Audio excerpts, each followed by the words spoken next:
தமிழ் சினிமாவில் தற்போது ரசிகர்களால் கொண்டாடப்பட்டு வருபவர் சிவகார்த்திகேயன். இவர் நடிப்பில் சமீபத்தில் வெளிவந்து மாபெரும் அளவில் வெற்றியடைந்துள்ள திரைப்படம் அமரன்.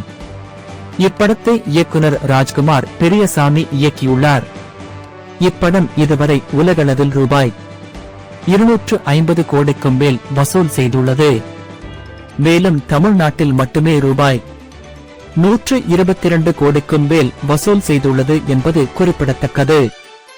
அமரன் படத்தை தொடர்ந்து சிவகார்த்திகேயன் நடிப்பில் உருவாகி வரும் படம் SK23. இப்படத்தை A.R.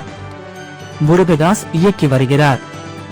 அனிருத் இசையமைத்து வரும் இப்படத்தில் கன்னட சென்சேஷனல் நடிகை ருக்மிணி வசந்த் கதாநாயகியாக நடித்து வருகிறார்.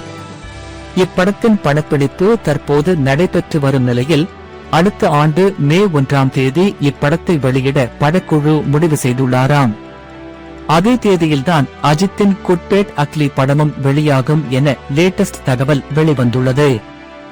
மகிழ் திருமேனி இயக்கத்தில் அஜித் நடித்து வரும் விடாமுயற்சி படம் பொங்கலுக்கு வெளிவரும் என கூறப்பட்டு வரும் நிலையில் ஆதிக் ரவிச்சந்திரன் இயக்கத்தில் உருவாகி வரும் குட்பேட் அக்லி படத்தை மே 1 அஜித் பிறந்த நாளில் வெளியிட்டு திட்டமிட்டுள்ளனர். 2025 இல் பொங்கலுக்கு குட்பேட் அக்லி வெளிவரும் என அறிவித்து இருந்த நிலையில் விடாமுயற்சி தள்ளி போனதன் காரணமாக குட்பேட் அக்லி படத்தின் ரிலீஸும் தள்ளி போய்விட்டது. இந்த நிலையில் சிவகார்த்திகேயன் 23வது படமும் அஜித்தின் குட்பேட் அக்லி படமும் ஒரே நாளில் வெளிவர அதிக வாய்ப்புகள் உள்ளதாக பத்திரிகையாளர் அந்தணன் கூறியுள்ளார். இந்த தகவல் தற்போது இணையத்தில் படுவைரலாகி வருகிறது.